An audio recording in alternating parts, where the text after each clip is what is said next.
Hello everyone, আসসালামু আলাইকুম। কেমন আছেন সবাই? আলহামদুলিল্লাহ আমি ভালো আছি। আশা করি আপনারাও অনেক ভালো আছেন। বাইরের পরিবেশটা একটু দেখালাম, মনটা খুব একটা ভালো না, তারপরও ভিডিও দিতে হবে, ভিডিও করতে হয়, এজন্যই মনটা সত্যিই ভালো না। পরিবেশ পরিস্থিতি অনেকটাই খারাপ, যার মধ্যে দিয়ে যাচ্ছি, যার কারণে ভিডিও আপলোড করতে পারছি না, কিন্তু তারপরেও ভিডিও করতে হবে, দিতে হবে, এজন্যই ভিডিও করা আর কি। ভয়েসটা একটু ইগনোর করবেন। কি ভুলভাল ভয়েস দিব তাও বুঝতে পারছি না, অনেক দিন ভয়েস দিচ্ছি না তো এই কারণে। তারপর রান্নাটা একটু সেরে নিব। রান্না তো করতেই হবে, ভিডিও করতে হবে, রান্নাও করতে হবে, কাজও করতে হবে। কাজ যখন করছি এই প্ল্যাটফর্মে, কাজ তো করতেই হবে। যাই হোক, রান্না করব, বাঁধাকপি ভাজি করব আর মাছ দিয়ে সবজি দিয়ে ভুনা করব।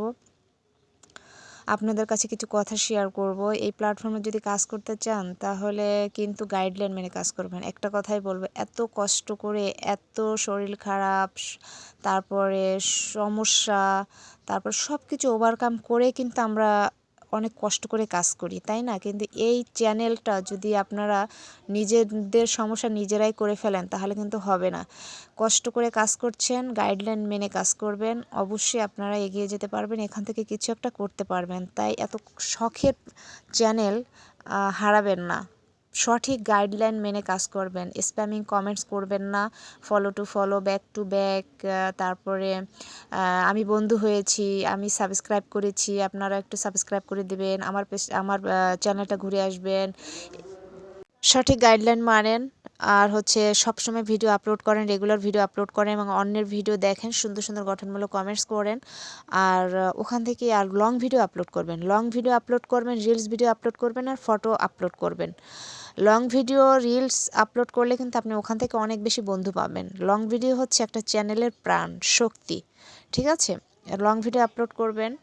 আর হচ্ছে গাইডলাইন, মেন হচ্ছে গাইডলাইন। আপনি আস্তে ধীরে সফল হন সেটা কোনো ব্যাপার না, কিন্তু আপনার গাইডলাইন মেনে যদি আপনি কাজ করেন, অবশ্যই আজ না হয় কাল আপনি অবশ্যই সফল হবেন, কিন্তু আপনার চ্যানেলটাও নষ্ট হবে না, আর এত কষ্টও আপনার হবে না। কষ্ট করছেন, কাজ করছেন, গাইডলাইন মেনে কাজ করেন, অবশ্যই এখান থেকে কিছু একটা করতে পারবেন ইনশাল্লাহ। আর এই যে দেখেন, বিকেলবেলা একটু আপনার ভাইয়ার বাসায় তাই পাকোড়া, ফুলকপি, তাকে যেভাবে দিবেন, সেদ্ধ দিবেন, ভাজি দিবেন, ভর্তা দিবেন, রান্না দিবেন, ঝোল দিবেন, যা দিবেন তাই খেতে পারবে। তাই আজকে ভাবছি যে একটু পাকোড়া করে দিই। পাকোড়াটা আসলেই অনেক মজা হয়েছিল, কিন্তু হালকা একটু লবণ কম হয়েছিল, কিন্তু তাও অনেক মজার ছিল।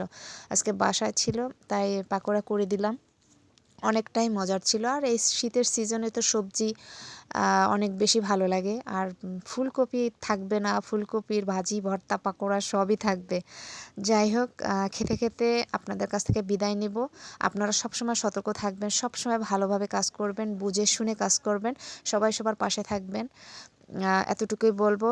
আর সবসময় ভালো থাকার চেষ্টা করবেন, সবাইকে নিয়ে ভালো থাকার চেষ্টা করবেন। একটা কোনো মানুষের খারাপ না করতে পারলেও কোনো মানুষের খারাপ চাইবেন না, কখনোই চাইবেন না। ভালো করতে পারলে ভালো করবেন। সবাই ভালো থাকবেন।